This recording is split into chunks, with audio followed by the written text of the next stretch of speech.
এই মুহূর্তের সর্বশেষ আপডেট নিউজ নিয়ে আপনাদের সামনে হাজির হলাম। এখন শুনবেন সংবাদ শিরোনাম। কঠিন খেলা দেখাতে যাচ্ছে নাসির উদ্দিন পাটোয়ারি, ছাড়ছেন না মির্জা আব্বাসের পিছু। হেরে গিয়েও সংসদেই যাচ্ছেন নাসির উদ্দিন পাটোয়ারি। চাঞ্চল্যকর তথ্য ফাঁস। কি হতে যাচ্ছে রাজনীতিতে?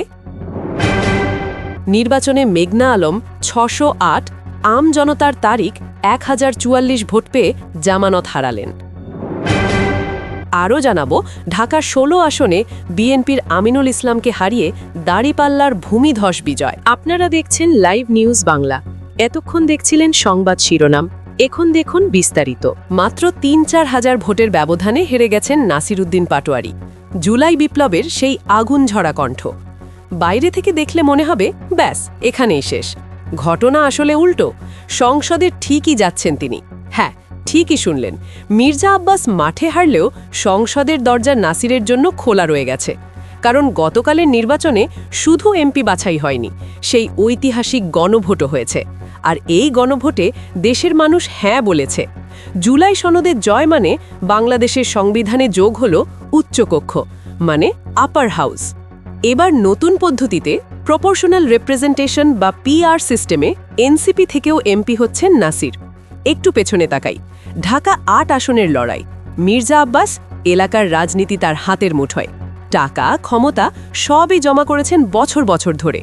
তার সামনে দাঁড়িয়েছিলেন নাসির, যার সম্বল সাহস আর তারুণ্য। বিশ্লেষকরা ভেবেছিলেন আব্বাস ২০-২৫ হাজার ভোটের ব্যবধানে জিতবেন, কিন্তু ফল দেখে বিএনপির শীর্ষ নেতারাও আটকে উঠেছেন।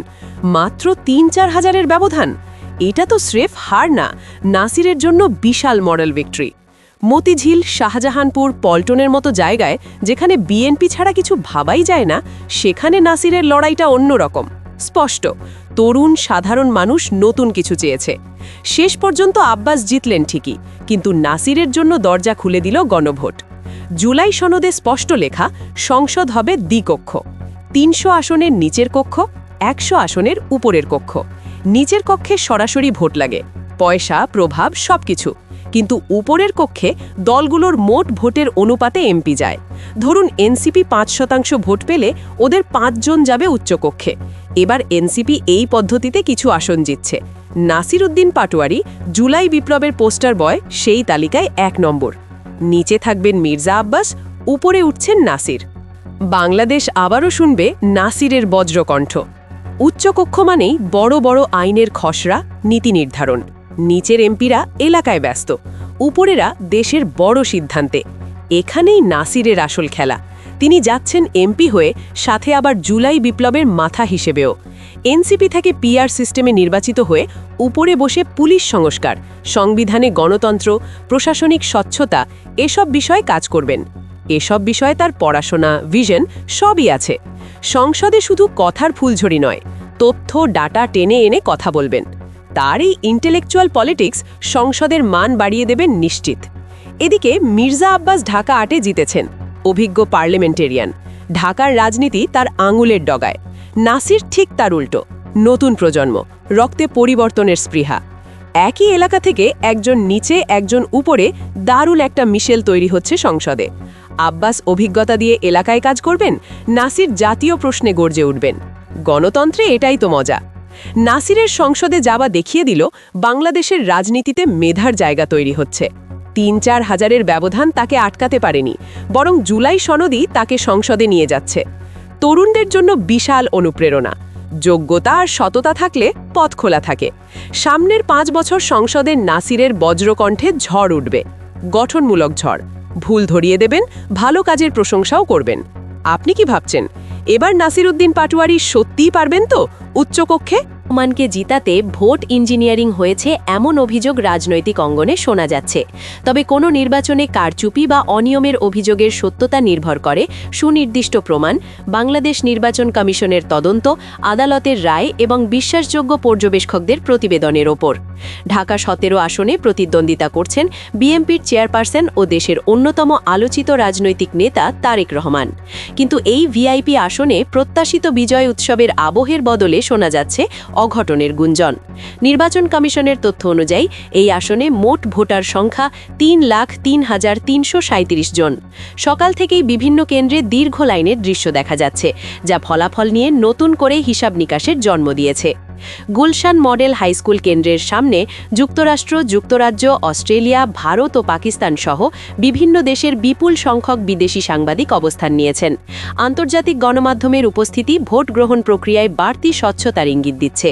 বিশ্লেষকদের মতে, সুষ্ঠু ভোট হলে ফলাফল প্রত্যাশার বাইরে চলে যেতে পারে। এই আসনে তারেক রহমানের প্রধান প্রতিদ্বন্দ্বী জামায়াত সমর্থিত প্রার্থী ডাক্তার খালিদুজ্জামান। পর্যবেক্ষকদের একটি অংশ মনে করছেন, নিজ আসনেই তিনি কঠিন চ্যালেঞ্জের মুখে পড়তে পারেন, কারণ তারেক রহমান মূলত নিজের রাজনৈতিক ব্র্যান্ড ও দলীয় প্রতীকের উপর নির্ভর করেছেন। অন্যদিকে ডাক্তার খালিদুজ্জামান সরাসরি তৃণমূল পর্যায়ে গণসংযোগ চালিয়ে ব্যক্তিগত গ্রহণযোগ্যতা তৈরি করেছেন।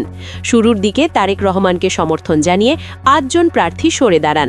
আপাত দৃষ্টিতে এটি শক্তি মনে হলেও বিশ্লেষকদের মতে এটি আত্মবিশ্বাসের ঘাটতিরও ইঙ্গিত হতে পারে। বিপরীতে ডাক্তার খালিদুজ্জামান মাঠ ছাড়েননি। তিনি তৃণমূল সংযোগ ও ব্যক্তিগত ইমেজের উপর ভর করে প্রচার চালিয়ে গেছেন। ঢাকা 17 আসনের জনসংখ্যাগত বৈচিত্র্য উল্লেখযোগ্য। গুলশান, বনানী ও বাড়িঘাড়ার মতো কূটনৈতিক ও অভিজাত এলাকা যেমন আছে, তেমনি করাইল বস্তি, কালাচাঁদপুর ও শাহজাদপুরের মতো মধ্যবিত্ত ও নিম্নবিত্ত অধ্যুষিত এলাকাও রয়েছে। এলিট ভোটারদের অংশগ্রহণ অনিশ্চিত হলেও সাধারণ ও মধ্যবিত্ত ভোটারদের সক্রিয় উপস্থিতি লক্ষ্য করা গেছে। অনেকের মতে ডাক্তার খালিদুজ্জামানের পরিচ্ছন্ন ভাবমূর্তি এবং চিকিৎসক হিসেবে পরিচয় 2 শ্রেণীর ভোটারদের কাছেই ইতিবাচক প্রভাব ফেলেছে। ভোটের দিনে আন্তর্জাতিক গণমাধ্যম যেমন CNN ও আল জাজিরার ক্যামেরা সরাসরি প্রচার করায় কেন্দ্র দখল বা পেশি শক্তি প্রয়োগের সুযোগ সীমিত হয়েছে বলে অনেকে মনে করছেন। একই কেন্দ্রে প্রধান উপদেষ্টা মোহাম্মদ ইউনুস ভোট দেওয়ায় নিরাপত্তা ব্যবস্থাও জোরদার রয়েছে। মাঠের জরিপের ইঙ্গিত অনুযায়ী শুধুমাত্র জনপ্রিয়তার বিচারে ডাক্তার খালিদুজ্জামান এই মুহূর্তে এগিয়ে থাকতে পারেন এমন ধারণাও শোনা যাচ্ছে। তবে চূড়ান্ত ফল নির্ভর করবে ভোটারদের সিদ্ধান্ত এবং নির্বাচন প্রক্রিয়ার স্বচ্ছতার ওপর। আপনার মতে আন্তর্জাতিক গণমাধ্যমের নজরদারিতে তারেক রহমান কি নিজের আসন ধরে রাখতে পারবেন, নাকি ডাক্তার খালিদুজ্জামান ঢাকা 17-তে নতুন ইতিহাস গড়বেন? বৃহস্পতিবার সারা দিনের ভোট গ্রহণ শেষ হয়েছে, এখন চলছে গণনা। এই মুহূর্তে দেশ জুড়ে যে খবর আসছে তা নিয়েই আজকের আলোচনা। বিএনপির জাল ভোটের চেষ্টা, সেনাবাহিনীর কঠোর ভূমিকা, জেনারেল ওয়াকারুজ্জামানের প্রশংসা এবং জামায়াতের 200 আসনে এগিয়ে থাকার সম্ভাবনা।